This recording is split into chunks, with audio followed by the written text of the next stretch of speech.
following podcast contains possibly triggering material and strong language. The views, thoughts, and opinions expressed are the speaker's own and do not represent the views, thoughts, and opinions of the Ride the Rebellion podcast and Craft Show Digital. The material and information presented here is for general information and entertainment purposes only.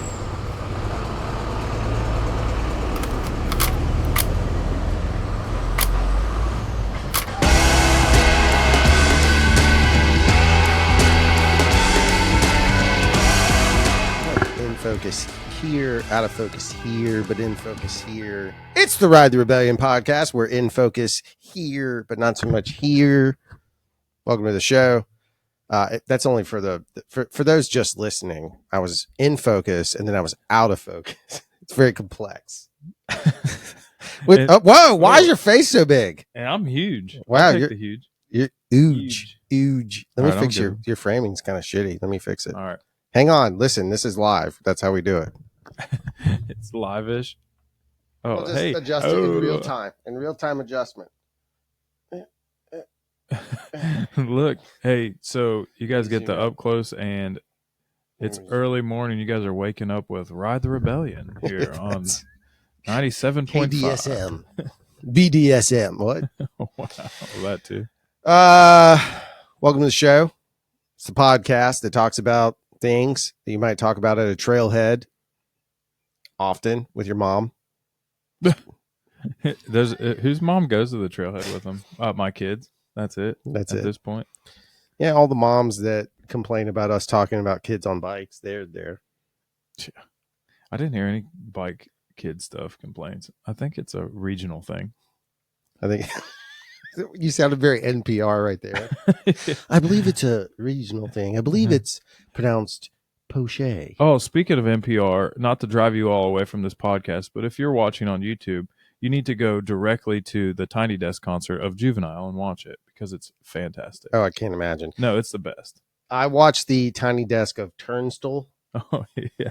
You're stuck on those guys lately. I just hate them so much that I have to watch them. Yeah. And it looked like a Gap ad, like a stock photography Gap ad from 1994. I couldn't handle it.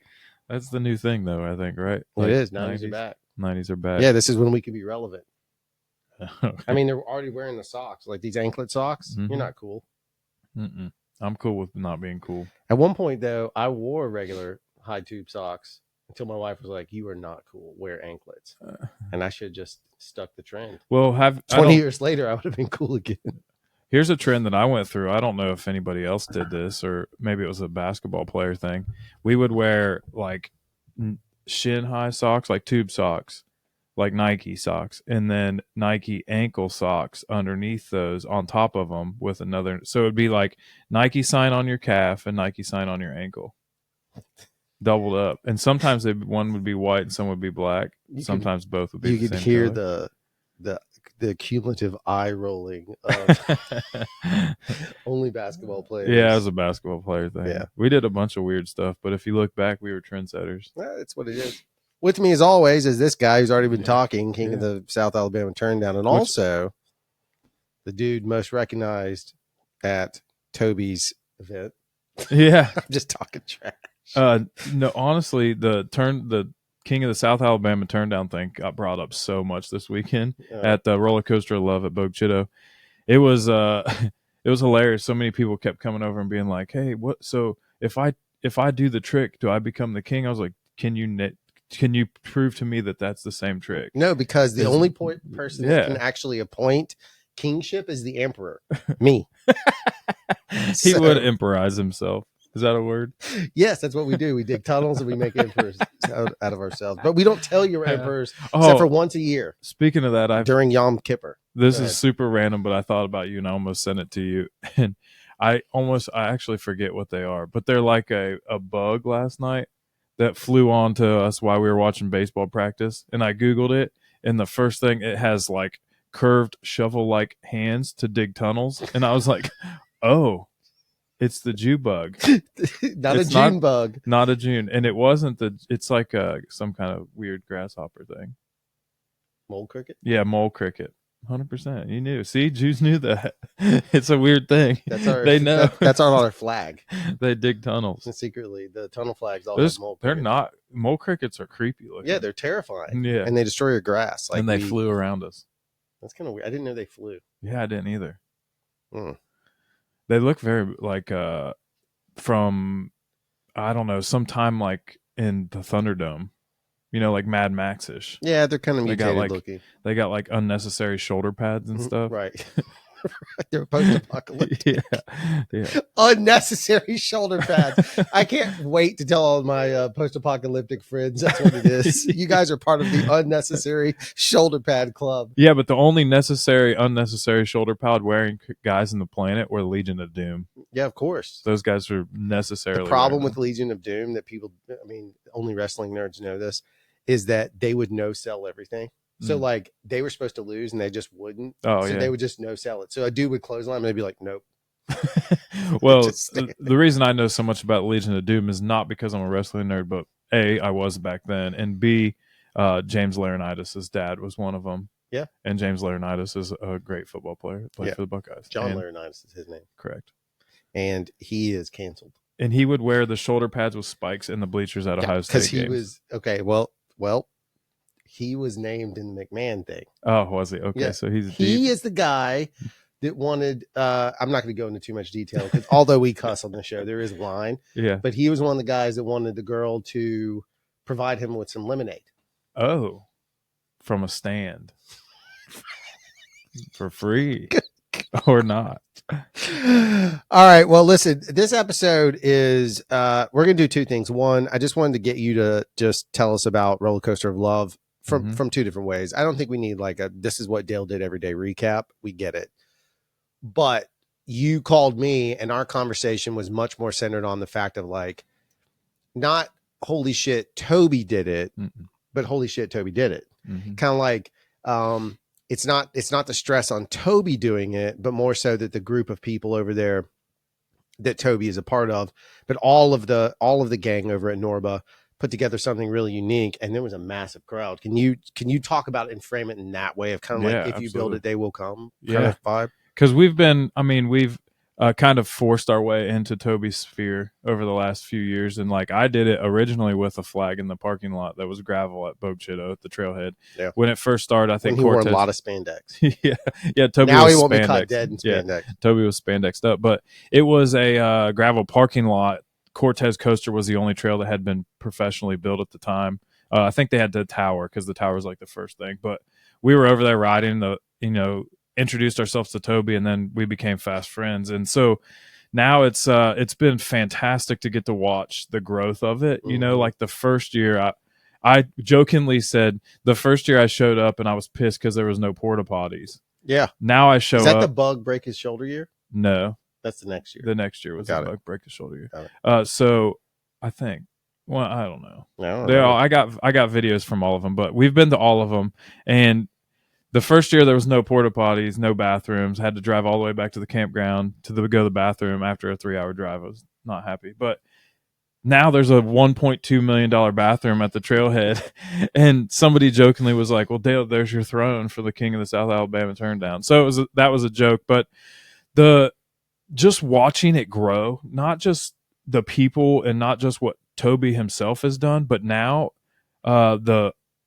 everybody over there has taken ownership of the place. Yep. Now it's not Toby's place, it's their place. Yep. Like at first Toby had to use so much energy and so much time, and Steve, not to leave Steve out, because Steve and Toby, Steve did so much groundwork while Toby was doing the legwork for the money. Steve's doing the physical stuff. But it's now you go over there and it was Toby's show. Like everybody knows who's overall kind of in charge, but Toby didn't have to do as much as he did the first few years. Yeah. I mean, like, yes, he's still organizing. Yes, he's still doing a lot, but there was people in charge of different things that he didn't have to worry about. And that to me was like, dude, this has grown to beyond you now. You know, like now it's, even if Toby was to say, F you guys, I'm out, which he's not, guys, don't worry. But if he was to say that, like, it's still going to go on. It's still going to be badass because of what he's done to get it there.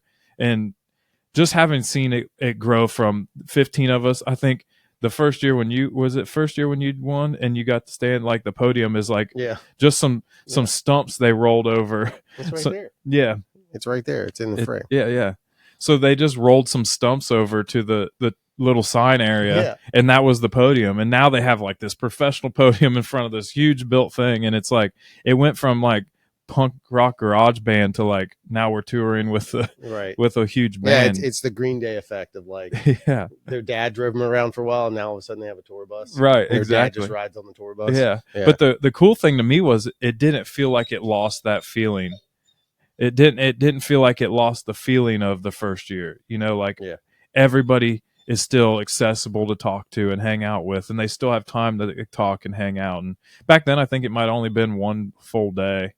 I don't It was, know. I think it was like well, no, I think there was still the XC stuff on Sunday, but it was like most everything Correct. was just enduro on Yeah. Saturday. Yeah, and so like, you know, Jody was there this year, and like he got to see the spectacle that is the Bogue Cheetah Trailhead area. It's crazy. The trio behind bars was there, and now having watched those guys kind of grow a little bit, I was actually like, it was funny to see. I saw Cam, he's the older one, and he came up and was like, "Dude, you don't have your polished bike anymore? What happened?" And I was just like, "Wait a minute. All right. This kid rides all over the world, does amazing shit, but he remembered my polished Yeah. bike." And I was like, all right, cool. Hey. Yeah. So no, we talked for a little bit, and I gave him one of the new Ride the Reb stickers that looks like a logo of a explicit company. And he was like, he named the company, and I was like, wait, you're not supposed to know what that is. And he like looked up at me and was like, oh, I have friends. I'm like, okay, sure. You're a little park rat, dude. You know exactly what it is. Yeah. So that was cool, and seeing those kids go from, you know, one backflip to now a whole run of 360 tail whip backflip, it's insane. And they're what they do in the partnership, and then transition was there this year, so everybody got the demo bikes. All you had to do was give him your ID, and he didn't care when you brought it back, so you could technically ride it all day long. Birdie. The dog's in here. She wants to be a part Birdie. of all of it. Go lay down. But yeah, just I don't even know how I'm still reeling from the excitement of it. You know, it was something that it's not the race. There was 400 to 500 people there Saturday. Right. Like, and that's not even an exaggeration. Like, it was every bit of that many people, and not that many people racing. And that's what I was trying to tell Jody. It was like, dude, it's just a festival. Yeah. Like, and there was the cool thing to me was so many people that have nothing to do with mountain biking that were just like in the parking lot, like, hey, you know, it's what is this? I want to see. So it. it's one of those things of like when the hobby transcends the just the hobbyist and becomes part of the community. Mm-hmm. That's what you need to have happen if you want to see like sustained growth. Essentially, right. Amber said that one day on the show, one of those episodes, and it's true. It like, is true. When it becomes more than just people getting together to ride bikes to suddenly being like about something bigger, mm-hmm. then that's when you see that sustainability model kick in. So. You know what else I thought was really rad? And we always talk about how I wish all the tents were in one spot. Like, there was, I don't know, 40 vendors there or something. The whole outer rim was all vendors, and all of like the mountain bike specific vendors, I saw them all come to each other's tents and like hang, like not just say hi. Everybody would sit down and like leave their own tent, go sit in that tent, sit down and hang out with whoever's there. And then those people would, you know, it was like that to me. Like, I've been to other bike events where people don't leave their tent and they just like scoff at the other, you know, like there was 2 mountain bike merchandise people hanging out, you know, like they don't care. They're just there because you know, it's fun and it's a cool environment. You know, it's not competition at that point. And to me, that was really, really rad. Yeah. I mean, that's again, goes back to that whole concept. I mean, we preach it all the time here, but Toby's taking it to the next tier, and we're starting to see it where it's like, hey, wait a second. People are coming in from New Orleans and Baton Rouge to ride, sure, but they're also coming in just to hang. Mm-hmm. And when you get to that point, the other side of that is the economic impact of that, right? And so all of these things, whether people like it or not, and you can talk to Duck about it, but like 90% of what they're looking for is economic return. Mm-hmm. And those parks or investors or whoever it is, they want to see that economic return. Well, park rats show up. They know to bring a cooler. They bring a sandwich. Mm-hmm. They don't buy a lot of food. They don't buy a lot of merch. They don't because they're there and they know the process. We've ridden solo or, ridden on trails so much. But then when you get the outsiders in, they're like, well, I didn't bring any food. Oh, there's food trucks. Oh, there's a beer truck or whatever it may be. Now all of a sudden they're spending more money, which boosts the economy. So in terms of tourism, just inside baseball, somebody who works with another tourist agency, when you look at it, they can't track the number. What they're trying to get is heads in beds, essentially. That's exactly. They can't directly track the spend. It's impossible. What they use is a multiplier. They'll be like, for every one person, they spent $1.5. And so that's how they calculate this crap. So that's all they can go off of. So if they have a bunch of people spending money, normally what happens, and I don't know if Toby does this, but a lot of times they go around, they ask the vendors, like, how was your day? And they kind of get like a little bit of a financial audit, not like truly, but somewhat of one. Then they have numbers that they can use to help them sell a bigger plan in the future. Right. That's how you get economic development. Just the opposite of that effect is Jank Fest. The Jank Fest is the opposite. We don't care about the economic. It's free. It's invite only because of the cap of people we allow just based on the property. So ours is the opposite of that. Correct. It's just communal. And then it's like, hey, if you want to donate, great. If not, we don't care. Thanks for coming. They're trying to prove a bigger business model because it's public. So you have to consider those options, but you've got to draw people in, and it doesn't work with just a race. Yeah. Especially like one of the best things in the world to me. And I did not learn about it until I went to Bump and Grind is the short track racing. That is the funnest. That is the best spectator sport there is because you can watch the entire race. So unlike enduro, which is fun because there's jumps and other stuff, and you can tell where to stand for a big hit, but like the rest of it is you got to walk a mile or two to get to the next stage. Short track, you just watch these guys go around. And I think if people would pursue short track as more of a, not just a novelty, but pursue it as a legitimate competition, but also include some novelty, they would get even more communal aspect to it. That's my thought. We can't share that idea because we might sell that idea to somebody. So I 100% agree, and I actually think that Jank Fest might be the Bohemian Grove of the Southeast. Oh my God! Oh no! That's where all the ideas are born. Like Jody wouldn't have been at Bogue Chitto without Jank Fest. Chase wouldn't have been at Bogue Chitto a couple weeks ago without Jank Fest, and so there we go. Jank Fest. Jank Fest. The Jank Fest making the South. Jank Fest making everyone else's events better since 2021. Hey, 2, 3, whatever. Whenever it was. I don't remember what started. All right. So back half of the show, we received 2 questions. We've told you guys before, you're welcome to send in questions. We received 2 questions. I have Dale's question here. As you can see, it is a sealed envelope. Yeah. I have no idea what's on it. Dale has no idea what my question is. We have no clue what they are.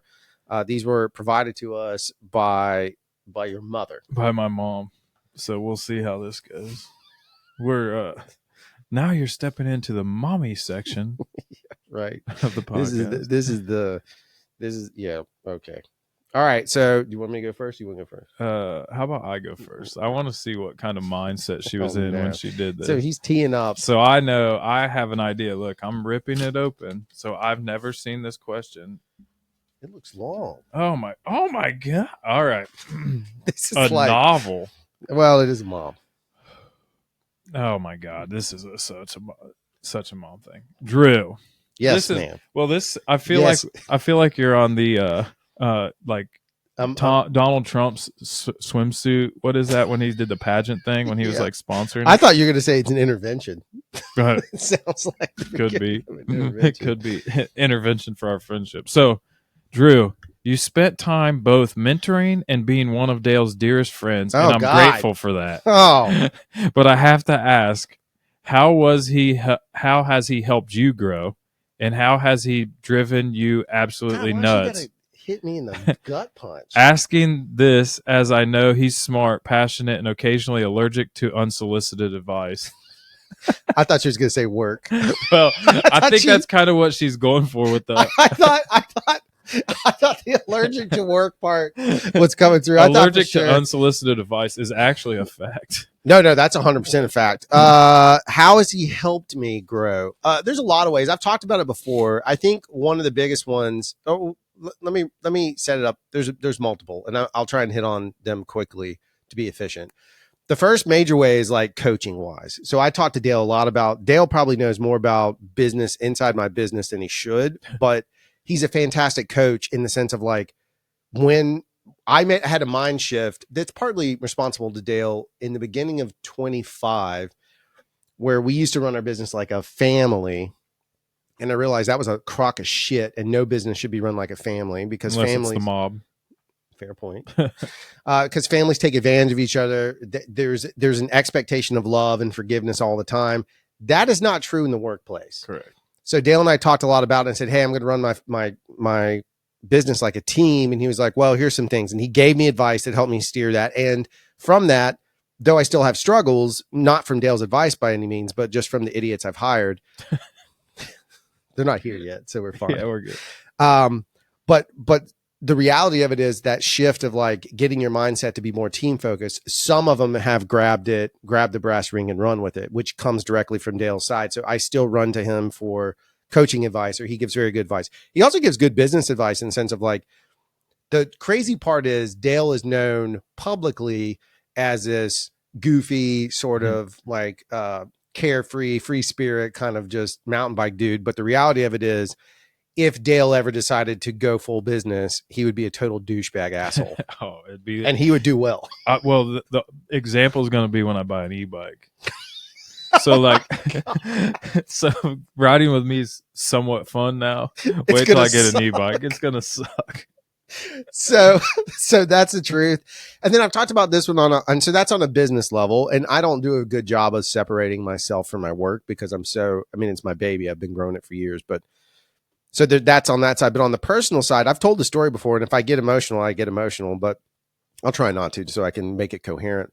But like because of my own, it's something that comes with being a creative that I think Dale has learned. And this is another attribute that, Jody, I'll give you credit for it. Dale's mom, I'll give you credit for it. But like the shift of being able to observe, and it goes into his coaching style, being able to observe that every player is different. Creatives are weirdos. We're all weirdos. And Dale has been forced into that world. And he has dealt with the emotional highs and lows of creatives because we are really all over the place. So there's times where I get depressed or I'd get agitated or I'd get pissed off. And this is the story I like to tell about it. It's not the opening story of where Dale was making fun of me. He learned not to do that because I pay him now. But but the real story was one, I don't know what I was bitter about, mad at work, whatever. And I was just pissed off. And I don't know why I was there. Dale hadn't done anything, but I was mad at him. And so I just stopped riding with anybody. And I was just like totally solo for anger reasons, not solo for mental health reasons. And Dale, and he still does this to other people, he called to check on me and I just broke down. Not with him on the phone, but I got off the phone with him and I just cried my eyes out because I was so mad and so bitter and I targeted it at Dale for some reason. It's a bad policy I have in my life. But when he called and did that, it literally broke that wall down. And I was like, this motherfucker, like he straight up called me to check on me and I'm bitter. And it literally changed my life. Like it made me realize like, wait a second, not only you being a douche, but also you've got to consider the fact that someone out there cares. So and for somebody who's struggled with depression a lot, and it's a creative byproduct, that was a massive step forward. So it's something that like, and I've said it to him before and I'll say it again. I'll look you in the eyes and not cry. But I am grateful. I'm forever grateful for it because it really did. It changed my entire life, which then affected my business. And then the coaching side added to it. So all of those things for me. So to answer your question in a lot of ways, and he does it every day on every shoot. If I go on a shoot and all of my team sucks assholes, which they do, they don't listen to this podcast, so I get to say what I want. Matt might. Well, sorry, Matt. But when they're having a bad day, Dale's not. Or when Dale's had a bad day on a shoot set, somebody else will step up, or at least he can communicate to me so I can fix it and make the improvement because he sees it from a coaching standpoint. Like when someone just holds the track and doesn't help them carry it off the truck. No? Too specific? I try to not bring the whole team down. That's not my goal. I try to internalize it, find you in the corner when you're smiling and ruin your day, and then go back to whatever I was fucking with. What if this just says, Dale, I love you? Oh, God. It's long, too. It is long. All right. Oh. Here's the thing about your mom asking these questions, bro. She's knows They're too good. much. They're Yeah, good gut yeah. punch questions. I think we need more of these. I think we should get everyone's mom to send us a question. Oh, and $1. Oh, yeah, that'd be good. We'd have $4. If we did this with every guest, if they have a family member or a loved one that would send us a question to ask them live, that's that'd be better than awesome. Sean Ryan. That is better. Because it's awkward. Yeah, this one's awkward. Okay, I'm fair. All right, here we go. Let's go. Dale. People who follow conventional 9-to-5 routines have questioned the unconventional path you've taken in both career and fitness. What core values and motivations steered those decisions, and how do they shape your vision of a meaningful life? Take that, mother trucker. Okay, well, let me go ahead and start by saying this. Mom, step away from ChatGTP. Yeah, that's real. That's real. So that's not ChatGTP. And Casey wrote these, didn't she? Yeah. So God, her handwriting is impeccable. Yeah. So my mom texted Casey the questions, and then Casey put them in envelopes, so we didn't know what they were. All right. What is it? So unconventional core values. So what it says? What core values and motivations steered those decisions, and how do they shape your vision of a meaningful life? Okay. So taking a leap to do something like that was, I mean, we were comfortably in Ohio, comfortably living our life, comfortably living financially well in an area that our kids could be safe, healthy, prosperous, and all things the American dream. And we gave it all up to move 1,000 miles away and start completely over with no one that we knew except for her sister. And so to do all that and then not have a career, or yeah, I mean, culture says that men should be the breadwinners. Culture said that men should be the supplier, the provider, the whatever you want to call it. So for me, like stepping away from work in a time where my family might need me to do other things, it seems selfish at the time because everybody's like, oh, you're just going to make your wife work. And I still get that, like I just play it off now. I don't really care because it works for our family. But it was difficult, to say the least, to say like, hey, I don't have a job. What is my purpose? And I think I've talked to you about it multiple times. Like, dude, I'm lost right now. Like, I'll go through seasons right now where I'm like, I don't have what am I doing? Like, so the mountain bike thing is my passion because it gives me purpose to a certain extent. Like, It might not be financial purpose, but it's purpose nonetheless. And conversely, though, like it has shifted as the kids have aged. Yeah. Because the challenge is they need less and less. Right. So the kid part was, I was going to lead to that, was now that I've seen, and COVID it was a blessing in disguise that I didn't work. And to say that I don't work is a bullshit statement, because I always say I work harder than most people that have real jobs, like for real, like whether it's driving the kids back in places or getting groceries or laundry or dishes. And I know, Casey, I don't always do them. You do them too. But also, like, I work with you. I'm my friend in Moe's. I mow with him. Like, I've worked construction stuff. I have my own t-shirt sticker business. So like, I'm always busy doing something. So Birdie is just riding that thing. It's okay. Just stop hitting the camera.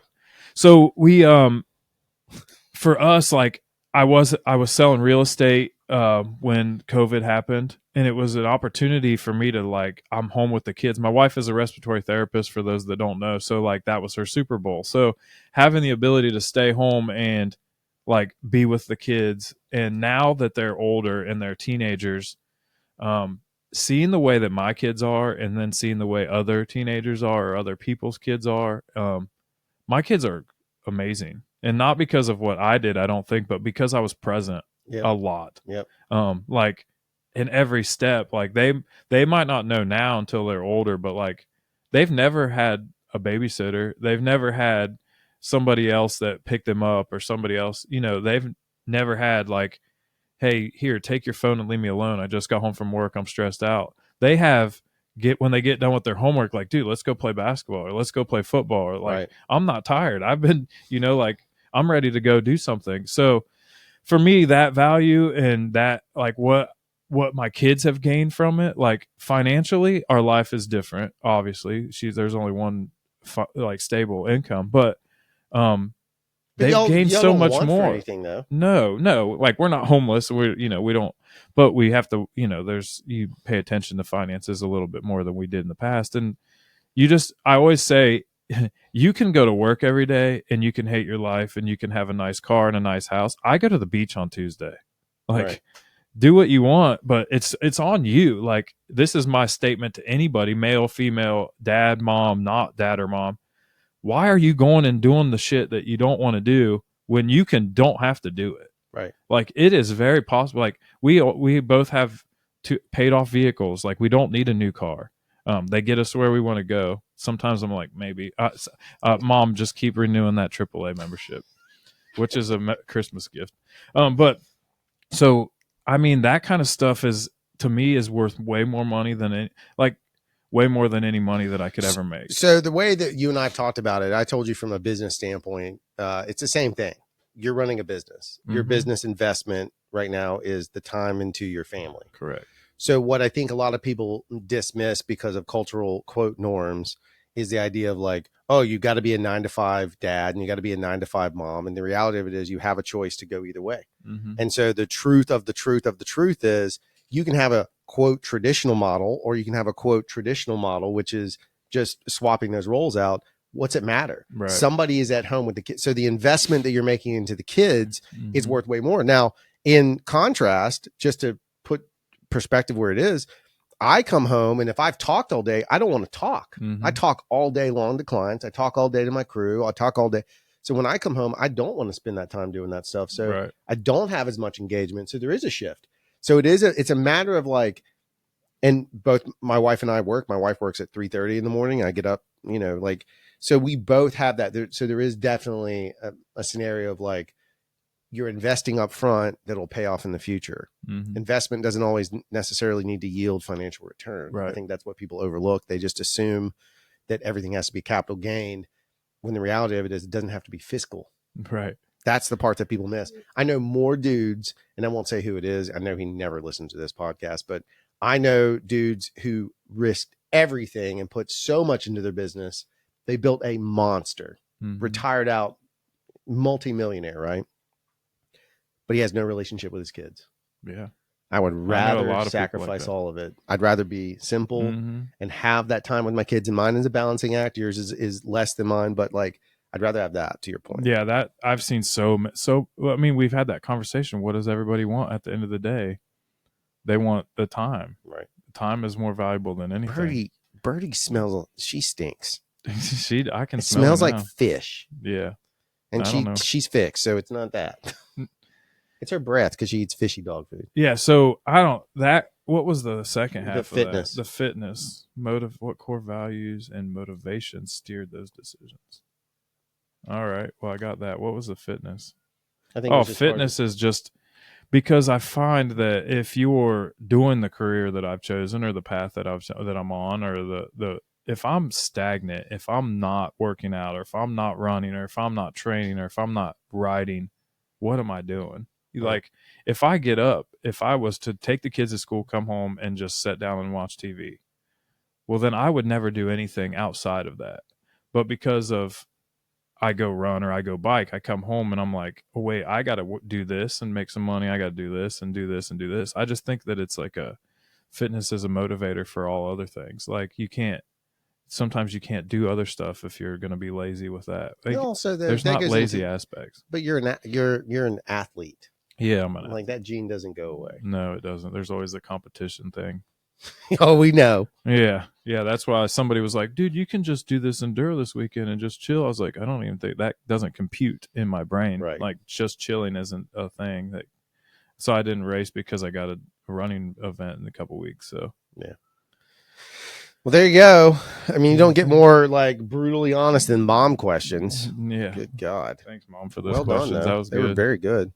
It is a good idea. I think we should start getting someone to submit a question. She's going to be mad because you skipped the one. How does Dale drive you absolutely nuts? Oh, yeah. You want me to answer that? She's going to want it's that called one. competition. Yeah, competition. Because he is and in his brain, even a conversation is competition. So someone, specifically me, there's three people. I don't know if he does this to Pat, but he 100% does it to me and Jakey Poo, where we have an idea, But Dale already has an idea, and deviating from that idea Oh man, is not going to happen.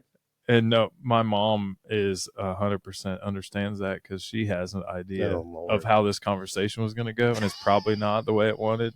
So I've inherited that skill or not skill of. Yeah, but your mom's also an executive. That's what I'm telling you. Like, you have that same gene. Like, that got passed down. That executive level gene, trust me, it is rare. Yeah, it's hard. And so how you use it, that's the thing I think people miss how you take the skills that you have and how you apply them. So you can make an argument it's for money, right? So you become just a business driven person, or like I was saying, it becomes into family or life. So the contributions, the crazy part is the dividends that you yield now are, successful kids and good times and all that. But the long-term investment payout is your investment into those kids is going to contribute double into the future, more so than if someone who didn't pay attention to their children. Right. That is worth every price of it. And I think that's kind of where both questions go from your mom's perspective. But like, at the end of the day, the investments that you make are the investments that you yield. So if you put what you put in is what comes out. Well, in today's society, with so many pacifiers for the kids, we don't necessarily need to be as present in their lives. And having parents that are more present is so much more valuable for these kids. Somewhere I have a second place trophy for you. Second place? Yeah. Dale hates second place. I hate it. So yeah, I don't know, but everybody always asks me what my retirement plan is, and I'm always like, live in my son's pool house because he's going to be a psycho CEO. So, or, Avery's going to have to live with us because she's never going to leave. So Avery and Avery potentially has that artistic spirit. So you'll know how to handle it. Yeah. That's the advantage. I know I do. You'd be like, oh yeah, Drew, that's psycho. Like Casey, don't worry about it right now. This is just what they call artist dilemma. Artist dilemma. I'm air quoting, folks. She's not seeing the video. She's going to be artist. I don't know. She's an athlete, dude. She's the best. Well, that's the best. It's the combo. We'll see. It's as a parent, that's the best thing is just watching our kids grow who they are. I will laugh my ass off if they end up being like some kind of design firm and she does design and then Ronan runs it. I could see it. They get along well enough. Like, that's what I'm saying. Friends. I don't know. Long as I'll work the front desk. I don't care. I'm into these. You'll still be gripping. You'll be like that really old grip that doesn't do just is like, get that stick out the truck. Suddenly you have a New York accent, but still like, by then I'll have cured the New York accent. I'll be like, hey, Teamster accent, full blown. Yeah, that's the way it works. All right. We got to keep this relatively short because we have busy schedules in front of us. Jank Fest is coming up. Dale, what's those dates again? December 5th through the 7th. There it is. If you want to go, it's invite only per request, if we're being honest. So we'd like for you to hang out. We're going to try and do some live stuff, some live streaming, maybe on the TikToks. We don't know how that'll go. Yeah, we got a TikTok now. It's cool. It's a different world for me. I don't know that I like navigating. Political. It's so weird, dude. Yeah. There's too much like telling me how to think. I get caught up in watching these lives that are like, what are they doing? Like trying to figure out what the purpose of it is. But I think there's no purpose, and that's the point. It's like watching Napoleon Dynamite. Is the lives there that the people are the avatars? Just all of them. Have you watched any of those yet? No. Most of them are like sport card breaks and stuff like that. But I don't know. It's some of the stuff is just. I did watch this one. It was actually hilarious, and this guy's great. He busts apparently he teaches you how to make money busting scam callers, and he's acting like he's an old lady, and he's like giving them his credit card information and like going through the whole thing, and they're getting super excited. You can hear, but then he keeps like telling them, well, what was that, honey? I don't remember. I have a head injury, and like goes through the whole head injury thing again. And they're like, no, we understand. It's just hilarious. That kind of stuff I'll watch live. It's of course. That's always good. But yeah, I don't know. TikTok's weird. If you're not on there, you're our age demographic, then Trump owns it now, so you're good. You're probably in good mental health. Trump owns it now, so you're fine. He owns everything. I don't know if that's true. I don't know anything. I just had to throw a political. Have you happened to go to a government-run website lately? No. There's a disclaimer that says, due to the left something. He makes there's a complete political statement on it. That's the left's fault that the website isn't working. Because I had to pay my SBA loan, which I foolishly took and don't necessarily need. And so I'm just paying interest on stupid money. but it literally has a disclaimer at the top. Oh my god! And it says the left, due to the left. However, if you whoever's running the White House's TikTok account, you should go watch those. Oh, I'm sure they're legit. They're hilarious and they're awesome, and it's just fun. It's probably the same people who do like Wendy's and all those other like really great accounts that just I don't trash. know. It's really cool. All right. I mean, not cool. If it doesn't matter what side of the political spectrum you're on, it's just Not anymore. Who cares? Just be an American. Yeah. Fuck it. Yeah, that's it. All right, that's going to do it for the Live Ride Rebellion podcast. Just remember what Dale Boyd says. Thanks, Mom. Perfect. You can't even end a show